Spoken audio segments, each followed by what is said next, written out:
News head کے ناظرین السلام علیکم۔ نئی ویڈیو میں خوش آمدید۔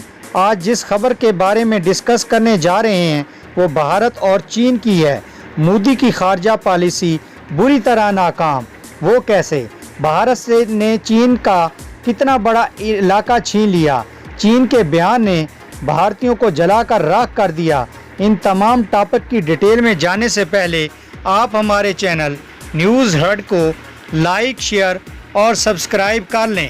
دوستو، سینئر ملکی صحافی اور تجزیہ کار ڈاکٹر شاہد مسعود کہتے ہیں کہ بھارتی میڈیا پر اب 1 ایکڑ کی موت کی ہوا چلا دی گئی ہے، اور پھر ساتھ ہی ساتھ منظر آ گیا ہے، کہیں بھی چین کا ذکر نہیں، نہ نیپال کا۔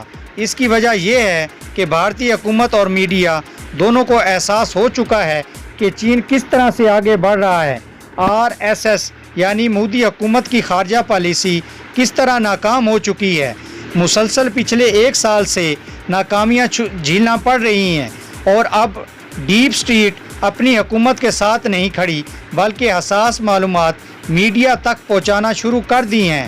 مودی بے شک کہتے پھریں کہ ان کے ہاتھ سے 1 انچ بھی زمین نہیں گئی، لیکن حقیقت یہ ہے کہ بھارت کے ہاتھ سے پورے بنگلہ دیش جتنا علاقہ چین نے چھین لیا ہے، اور یہ بات بھارت میں موجود کئی سنجیدہ لوگوں کو اچھی طرح معلوم ہے۔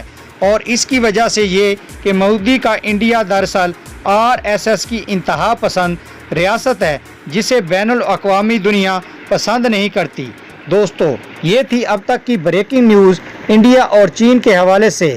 ملتے ہیں نئی ویڈیو میں، تب تک اللہ حافظ۔